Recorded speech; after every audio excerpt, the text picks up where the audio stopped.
ఈరోజు principal madam Neelima గారు ఏంటంటే ఇన్విటేషన్ ఓన్లీ 1 to 5th పేరెంట్స్కి రమ్మని చెప్పి ఆమె ఇన్విటేషన్ పెట్టడం జరిగింది.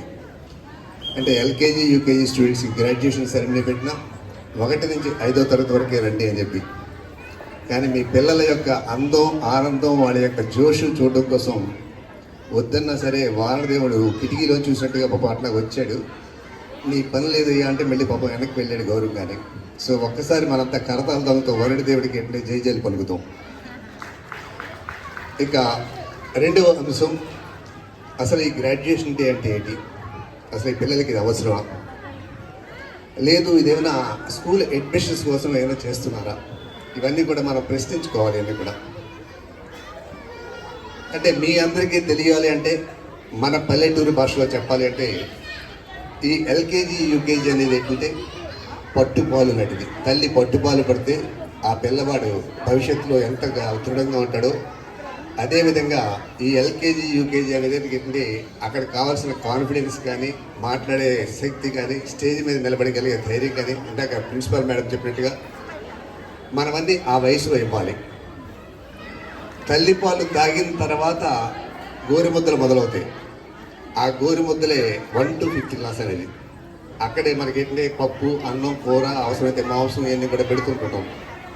సో 1 to 5th వెళ్ళేటప్పటికి ఏంటంటే ఈ తల్లిపాలు నుంచి ఆ అన్నప్రాసన సరిగే మధ్య స్టేజే ఈ గ్రాడ్యుయేషన్ అనేది. అంటే ఆ స్టేజ్ ఎలా ఉంటుందో చూపించాలి, ఇక్కడ ఫలాన్ని పుంజుకోవాలి.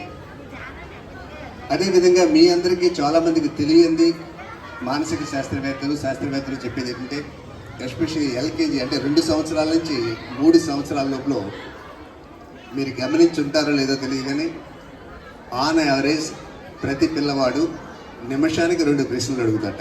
అతను మెలుగుతున్న 12:30 గంటల్లో నిమిషానికి 2 ప్రశ్నలు అడుగుతుంటాడు. కాఫీ తాగి కాఫీ కప్పు కింద పెట్టి లోపలనే అడుగుతాడు, ఎందుకు తాగుతున్నావు, ఎలాగుంది, ఏమిటి అనేది. అవి మనం ఏం చేస్తామంటే తెలియక వాడిని అంటే తిడతాం. కాఫీ తాగుతున్నాను, కళ్ళు కనపట్టలేదా, లేకపోతే ఎలా పెట్టి అలా పెట్టేది. అది ప్రాథమికంగా ఆ స్థాయిలో మీరు ఏంటంటే అమ్మ పాలు పెట్టడం మానేసి డబ్బా పాలు పెట్టినట్టు అవుతుంది. మీరు అట్లనే డిస్కరేజింగ్ చేస్తే. సో వాళ్ళు అడిగే ప్రశ్నలన్నిటికీ ఓపికగా సమాధానం చెప్పండి. అంత ఓపిక ఉండాలి కాబట్టి ఇక్కడ ఎల్కేజీ యూకేజీ వీళ్ళంతా టీచర్స్ ఏంటి, ఇందాక ప్రిన్సిపల్ మేడం కూడా అదే చెప్పారు, అంత శ్రద్ధగా అంత ఓపికగా చేస్తున్నారంటే మనం ఒక పిల్లవాడిని మనం చూడలేకపోతున్నాం. క్లాసులో 30-40 మంది పిల్లల్ని వాళ్ళు చూస్తున్నారంటే మనం అంతా హృదయపూర్వకంగా వాళ్ళందరినీ అభినందించాలి ఆ ఎల్కేజీ యూకేజీ సిబ్బందిని.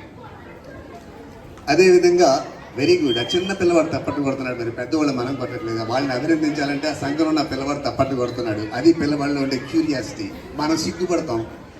ఆ విధంగానే ఎల్కేజీ యూకేజీ అయిన తర్వాత ఫస్ట్ స్టాండర్డ్ వచ్చేసరికి అంటే నిమిషానికి 2 ప్రశ్నలు అడిగేదంటే గంటకి 2 ప్రశ్నలు లేకపోతే 2 గంటలకు 1 ప్రశ్న అడుగుతూ ఉంటాట. ఎందుకంటే తల్లిదండ్రులు నిరుత్సాహపరుస్తారు, కొంతమంది సిబ్బంది కూడా నిరుత్సాహపరుస్తుంటారు. ఎప్పుడైతే అడిగిన ప్రశ్నకి సమాధానం చెప్పకుండా నిరుత్సాహపడుతున్నామో మేధస్సు ఏంటంటే మొద్దు బారిపోతుంది. అడగకూడదేమో ఏమవుతుందో అని చెప్పి ఏది అడగడం మానేస్తుంటారు.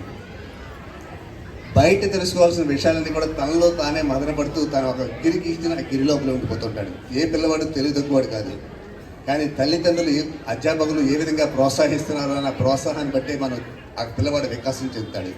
ఆ ప్రోత్సాహం ఇవ్వడం కోసమే ఈరోజు అంటే గౌన్ వేయడం, వాళ్ళందరికీ ఏంటంటే ఆ క్యాపులు పెట్టడం, ఆ ఫోటోలు తీయించడం, ఇదంతా కూడా ఏంటంటే ఆ తల్లి పాలు శక్తివంతంగా ఉపడిస్తే ఈ జోష్తో ఏంటంటే ఆ అన్నం తినడం మొదలు పెడతాడు రేపు పొద్దున 1st స్టాండర్డ్ 2nd స్టాండర్డ్ వచ్చేసరికి. సో ఆ తర్వాత ఏ విద్య వచ్చినా సరే క్షుణ్ణంగా బాగా పటిష్టంగా నేర్చుకోవడానికి అవకాశం వస్తుంటుంది. కాబట్టి మీ అందరినీ మరొకసారి కోరుతున్నాను, చిన్నపిల్లలు అడిగిన ప్రతి ప్రశ్నని కూడా ఓపికగా సమాధానం చెప్పండి. అడుగుతాడు కాకి ఎందుకు నల్లగా ఉంటుంది, పొంగ ఎందుకు తెల్లగా ఉంటుంది అంటే వాడికి తెలియదు పాపం. మనం తిడతాం కాకి నల్లగా ఉంటుంది తెల్లగా ఉంటుంది అని చెప్పి. సో ఆ సాఫ్ట్వేర్లోకి మన ఇన్ఫర్మేషన్ అంతా మనం ఇవ్వాలి. అంటే మీ భాషలో చెప్పాలంటే ఫోన్ కొన్న వెంటనే ఏం చేస్తాం, దాంట్లో మనకి ఏం యాప్స్ ఉండవు. ఏ యాప్ కావాలండి అని చెప్పి యాప్ తీసుకుంటాం, దాంట్లో మ్యూజిక్ కావాలా, సినిమాలు కావాలా, ఒక్కొక్కటి అడిగిన ప్రతి వాళ్ళని అడుగుతాం కదా మనం. లేదంటే షాప్ వాడి దగ్గరికి వెళ్ళి నాకు నాన్న ఇవన్నీ యాప్లు డౌన్లోడ్ చేయి ఇవన్నీ పెట్టాను అంటుంటాం మనం. సో మనం ఏ విధంగా ఈ వయసులో మనం కొత్త ఫోన్కి సాఫ్ట్వేర్లోకి ఎలాగ యాప్స్ అడుగుతున్నామో అదేవిధంగా కొత్తగా వచ్చిన ఈ భూమి మీదకి వచ్చిన ఒక అద్భుతమైన శక్తి మొబైల్ ఫోన్ కంటే విలువైన వాడు. వాళ్ళంటే అడిగే ప్రశ్నలు అడిగి ఓపికగా మనం సమాధానం చెప్పాలి. అక్కడ నువ్వు ఏమైనా చేదరించుకున్నా లేకపోతే తప్పుడు సమాధానం ఇచ్చినా లేదా వాళ్ళు కూడా అబద్ధాలు మనం ఆడినా ఫోన్లో వైరస్ వచ్చి ఏ విధంగా హ్యాంగ్ అయిపోతుందో ఆ కుర్రవాడి బ్రెయిన్ కూడా హ్యాంగ్ అయిపోతుంది ఆ విధంగా. సో పిల్లల్ని కంటాం ఎవరైనా కనేస్తుంటారు, మనం కంటాం, పక్షులు పశువులు అన్నీ కనేస్తుంటాయి. కానీ పిల్లల్ని సాకడం అనేది చాలా కష్టమైన పని. పిల్లల్ని సాకాలి అంటే దానికి ప్రాథమికంగా అమ్మ నాన్న యొక్క కృషి కావాలి, తర్వాత అధ్యాపకుల యొక్క కృషి కావాలి. సో ఇద్దరు కలిసినప్పుడే ఆ పక్షి అనేది 2 రెక్కల కింద విహంగ వీక్షణం చేసి అనుకున్న గమ్యానికి చేరుతుంటుంది. సో 2 రెక్కలుగా నేను ఎప్పుడు చెప్తుంటాను, ఒక రెక్క అధ్యాపకులు అయితే ఒక రెక్క అమ్మ నాన్న, మధ్యలో ఉండే ఆ పక్షి లేదా వెనకాల ఉండే తోక ఏంటంటే విద్యా సంస్థ. ఆ తోక లేకపోతే పిట్ట ఎక్కడికి వెళ్తుందో తెలియదు. సో ఆ తోక అనే దిశ నిర్దేశిక చేయాలి కాబట్టి దానికోసం ఒక మంచి స్కూల్లో ఒక మంచి విద్యా సంస్థలో మన పిల్లవాడిని అడ్మిట్ చేస్తే ఆ తోక ఉన్న పక్షిలాగా ఆ 2 కలిసి ఆ పక్షి విహంగ వీక్షణ చేస్తుంది, అనుకున్న గమ్యాన్ని చేరుతుంది. సో ఈ విధంగా మధ్యలో ఉండే ఆ పక్షి ఎవరంటే ఏమీ తెలియని ఆ పిల్లవాడు. సో ఆ పిల్లవాడిని మనం ఆ విధంగా విహంగ వీక్షణం చేసి మన అనుకున్న దిశకి ఆ కుర్రవాడు వెళ్ళి అనుకున్న ఫలితాలు సాధించాలి అంటే అది ప్రాథమికంగా అమ్మ ఒడి నుంచే స్టార్ట్ అవ్వాలి.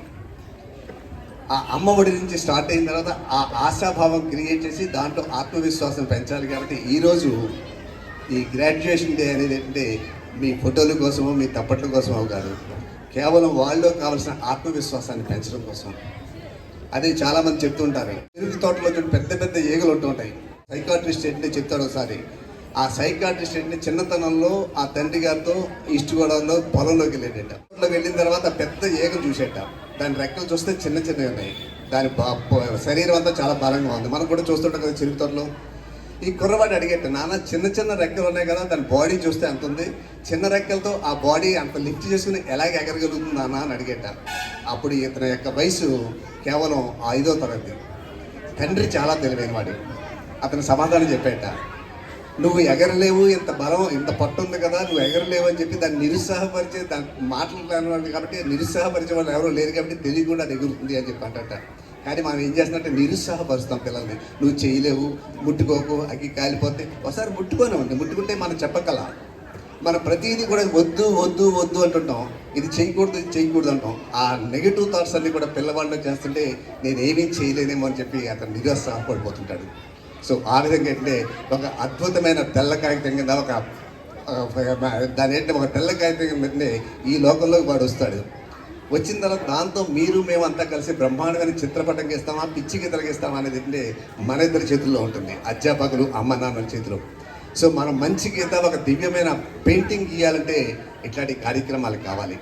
సో వచ్చిన మీ అందరికీ కూడా మరొకసారి హృదయపూర్వక అభినందనలు, ధన్యవాదాలు తెలియజేస్తూ మీ అందరినీ నేను కోరేది ఒకటే, నువ్వు చదవట్లేదు, హోంవర్క్ చేయట్లేదు, ఇలాంటి నశ పెట్టుకుని వాళ్ళ దగ్గర ఆ నశ పెట్టకుండా వాళ్ళని పాజిటివ్గా వాళ్ళని ఎంకరేజ్ చేయండి. పాజిటివ్గా ఎంకరేజ్ చేస్తే ఏదన్నా చేస్తారు. అంతే తప్ప నెగిటివ్గా చేస్తుంటే ఒక విధమైన స్టేజ్ దగ్గరికి ఎందుకు చేయాలని పంతం వస్తుంది. ఆ విధంగా ఏంటంటే పక్కింటి వాళ్ళు చెప్తే ఏంటారు తప్ప అమ్మ నాన్న చెప్తే వాడు ఏంటో, ఎందుకంటే నెగిటివిటీ వచ్చేస్తుంది కదా. సో ఇవన్నీ కూడా ఏంటంటే మనం చాలా కేర్ఫుల్గా ఆలోచించి అడుగులు వేస్తే వాళ్ళకి అద్భుతమైన భవిష్యత్తు ఉంటుంది. దానికి మా మినర్వా ఎప్పుడు కూడా ఏంటంటే సంపూర్ణ అదే వ్యక్తి నిర్మాణ విద్య అని చెప్పి 40 సంవత్సరాల నుంచి మేము చేసే కృషి ఇదే. దానికోసం మీకు ఈ మధ్యన కూడా మీకు చూసే ఉంటారు, నేనే అడుగుతున్నాను, మార్నింగ్ లేచిన బెడ్షీట్ పడితే ఇప్పుడు వీడియో తీయండి, అదే మంచి తాగితే ఇప్పుడు వీడియో తీయండి, ఇవన్నీ ఎందుకంటే కుర్రవాడికి ఆ క్రమశిక్షణ చెప్పాలి. దానికి మీరు సహకరించండి. అద్భుతాలు చేసే ఆ అవకాశం కానీ అద్భుతాలు చేసే ఆ బాధ్యత కానీ ఈ మినర్వా తీసుకుంటుందని చెప్పి తెలియజేస్తూ మరొకసారి హృదయపూర్వక ధన్యవాదాలు.